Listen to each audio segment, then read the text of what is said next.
Bueno, vamos a continuar con el tema de la laptop HP 4065LA, que es una DB4 4000.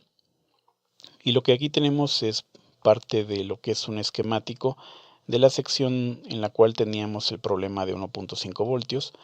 Entonces vamos a hablar de lo que es una fuente conmutada y hacer una aclaración, porque había dicho que esta parte, lo que es la bobina, funcionaba para proteger lo que es la salida de voltaje, porque era lenta con lo que es los cambios de voltaje, y eso no es realmente lo que está pasando en esta ocasión, sino que esto es una parte esencial de lo que es una fuente em, de poder conmutable. ¿Por qué le llaman conmutable? Porque se basa en la idea de prender y apagar. O sea, es como si hablásemos de switches. O sea, los MOSFETs funcionan como switches, pero son switches que se pueden prender y apagar a una gran velocidad.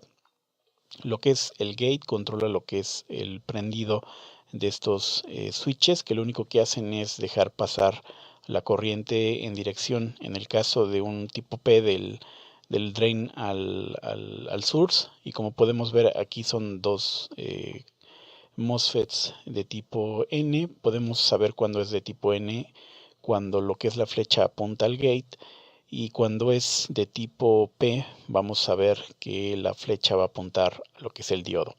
En este caso tenemos un MOSFET normal y aquí tenemos un MOSFET con un diodo Schottky. Esto es están hechos especialmente para dos funciones diferentes. A veces este de aquí o gran parte del tiempo es más grande que el que está acá. Entonces, pero no es una regla que siempre vamos a encontrar. Únicamente decir que hay dos MOSFETs y la forma de reconocer es que uno está a tierra y el otro está al positivo principal o el riel en ese caso. Y lo que hace es prenderse y apagarse. O sea, cuando este se va a prender o deja pasar la corriente, este se va a apagar. ¿Por qué no pueden estar prendidos ambos? Bueno, porque si tú dejas que pase la corriente por los dos libremente, pues lo que vas a lograr es que la línea de 19 voltios, en este caso lo que es BBAT R, eh, entre en cortocircuito, y obviamente no quieres un cortocircuito. Entonces, lo que estás haciendo aquí es usar tres elementos principales dentro de una fuente de poder conmutable, que son, como dije, en una laptop. O sea, estamos hablando de una laptop, fuente de poder conmutable de una laptop, son dos MOSFETs, uno que está conectado al positivo, otro que está conectado al negativo, y que a la mitad de ambos se va a generar lo que es el voltaje de salida. Entonces aquí vemos que el drain está conectado al positivo y vemos exactamente que el otro caso es el source, el que está conectado al negativo. Entonces, eh, los dos gate están controlados por este chip. O sea, aquí vemos uno aquí y vemos otro acá. Entonces, estos son los dos primeros elementos que se usan, y lo que tenemos aquí es una bobina y tenemos acá un capacitor. Estos tres elementos son los que generan el voltaje, y este de aquí es lo que hace es suavizar la señal de salida. Entonces, ¿cómo funciona esto? Lo primero que hacen las señales del gate es, primero va a abrir. Imagínate que estás viendo con un osciloscopio, y lo que va a hacer es abrir el, el MOSFET con esta señal. Y aquí va a significar que lo cierra. Entonces otra vez vuelve, lo abre y lo cierra. Lo abre y lo cierra. Entonces esto sería 1, esto sería 0, esto sería 1, esto sería 0, esto sería 1. O sea, esto de aquí puede ser largo o ser corto. O sea, esto depende de cómo vea la estabilidad de la corriente, porque aquí donde sale la corriente que vamos a obtener aquí, que es 1.5 voltios, se va a lo que es esta pata de aquí, que en este caso es LX, y esta lo que hace es un sensor que va midiendo el voltaje de salida y va ajustando la modulación del gate. Entonces, cuando tenemos aquí 1, lo que vamos a tener aquí es 0. Y aquí vamos a tener 1, y aquí vamos a tener 0, y aquí vamos a tener 1, y aquí vamos a tener 0. Entonces aquí te vamos a tener, cuando este esté prendido, aquí va a estar apagado. Cuando este esté prendido, cuando está apagado, este está prendido. Cuando este está prendido, este va a estar apagado. Cuando este está apagado, este va a estar prendido. Y así se va a ir, ¿no? Entonces, eh, estos son dos switches y un switch está aquí. Entonces, cuando aquí va a estar en 1, este va a estar cerrado. Y cuando esté en 0, este va a estar abierto. ¿Ok? Ok, 0 y 1. Y lo mismo va a pasar aquí. Entonces, lo que va a ocurrir es que cuando pase el voltaje, este se va a meter aquí. Y como tiene lo que es la reactancia inductiva, que significa que va a almacenar voltaje, o sea, va a generar un efecto electromagnético, y cuando se cierre, inmediatamente va a devolver ese voltaje. Pero ¿qué es lo que pasa aquí? Cuando se cierra aquí lo que es esta bobina, que tiene todavía una carga adentro, se va a cortocircuitar con lo que es la tierra que está aquí.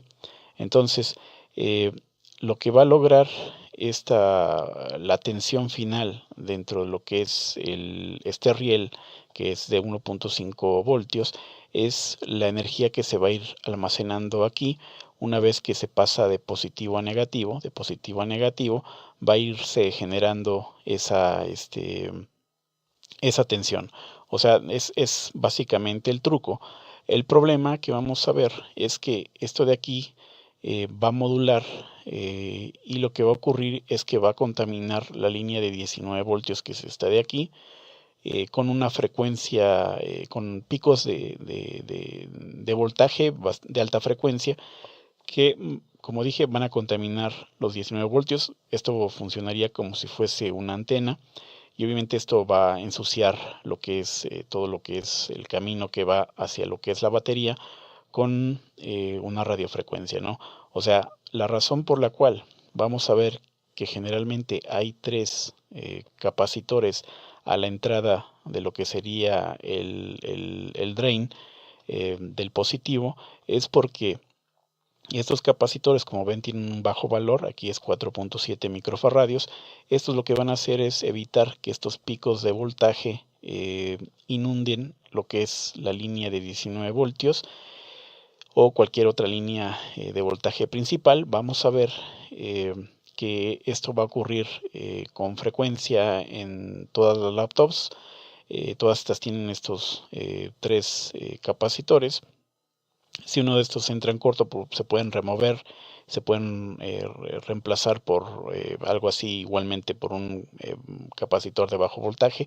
A veces son de 4.7, si por ejemplo tenemos dos de 4.7, a veces es uno de 0.1 microfaradios, o sea, y vamos a ver que van a ser, por ejemplo, aquí dice que es de 25 voltios. Aquí obviamente tenemos 19, así que no tenemos capacitores de 20 ni de 19, o sea, lo más bajo sería 16 voltios, luego seguiría 10 voltios, y luego serían que creo que es 6 voltios, 6.5 voltios, y luego llegan los, creo que hay hasta 2 voltios, ¿no? Entonces vamos a ver en este caso que tenemos, una vez que obtenemos lo que es la señal, es que esta señal va a ser una señal pulsante, o sea que va a ir así, o sea, va a ir así, vas a tener picos que van a llegar a 1.5 voltios, pero va a caer. Entonces lo que tenemos aquí es que este capacitor, su función es llenar esos huecos, y lo que vas a obtener es una línea de voltaje más o menos así. O sea, va a permitirnos llenar estos huecos que tenemos aquí, como hacen los capacitores electrolíticos, y así obtenemos la señal de 1.5 voltios. Obviamente necesitamos más capacitores, pero eso depende de cada una de las regiones que van a recibir ese voltaje. Entonces aquí lo que tenemos únicamente es el voltaje que se va a obtener de estas dos líneas, de la línea principal de voltaje y lo que es tierra, y vamos a siempre pasar a cargar lo que es esta bobina, y una vez que la cargamos, pues pasamos a lo que es a cortocircuitarla, y tú dices, bueno, ¿cuántas veces se tiene que, por qué no se descarga directamente al cortocircuitarse? Bueno, es porque la velocidad de switcheo es de aproximadamente 300 mil kilohertz, perdón, 300.000 kilohertz, de 300 kilohertz. O sea que cuando hablamos de un hercio o hablamos de un ciclo es cuando pasamos un electrón a un hueco y este se regresa en corriente alterna. En este caso es básicamente algo parecido, como estamos pasando del negativo al positivo. Se está switchando esa velocidad, o sea, está cambiando de un switch a otro, y por esa razón aquí lo que va a ocurrir es que se va a almacenar mucha energía con un alto amperaje. O sea, entre más amperaje le pidas, pues va a darte más amperaje, ¿no? Y obviamente esto va a modular, y esto va a ocurrir que va a contaminar lo que es la línea de 19 voltios, por eso le ponen estos capacitores. Así que finalmente vamos a irnos directamente a este que es eh, el esquemático de esa placa. Vamos a ver que aquí tenemos esta que es de 1.5 voltios, y si nos vamos más arriba vamos a encontrar la línea de esta es de 5 voltios. Vamos a ver que el capacitor en este caso va a ser de 6.3, que está un poco encima de 5 voltios. Por esa razón se usa este capacitor, y lo que vamos a ver es exactamente la bobina. Vamos a ver los dos MOSFETs y exactamente el mismo planteamiento. Esta línea de aquí se va a leer directamente acá.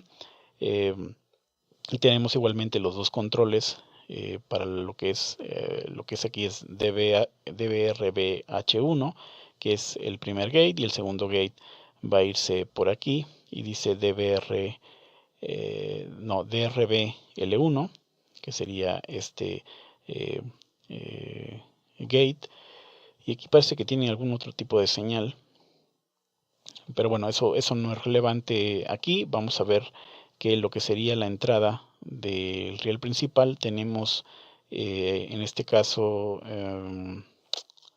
tenemos incluso cuatro capacitores. En este caso tenemos un capacitor de 68 picofaradios, otro de 1 microfaradios y dos de 4.7. Por eso podemos ver que aquí se requiere un voltaje más, perdón, un filtrado mucho más fino, porque se puede contaminar aún más con esta bobina, que parece que están indicando que es una bobina mucho más grande, lo que es la línea de 19 voltios. O sea, básicamente es eso. O sea, son 3 capacitores o 4 capacitores al inicio de la línea principal de 19 voltios, y de ahí se van a los dos MOSFETs. Estos MOSFETs tienen dos gates conectados a lo que es el driver de MOSFETs, y este de aquí va a leer lo que es la corriente de salida, y aquí vamos a ver la bobina, y la bobina va a dar el voltaje de salida, que va a ser suavizado en lo que es con este capacitor, que en este caso, como es una línea de 5 voltios, es uno de 6.3 voltios a 150 microfaradios. Y bueno, eso es todo por esta ocasión. Espero que esta aclaración haya servido de algo, y nos vemos en una próxima ocasión. Como ven, es un tema bastante sencillo. Obviamente que si lo quieren poner en matemáticas, pues ya sería otra cosa. Nos vemos en un próximo episodio. Espero que ya no sea de electrónica de momento.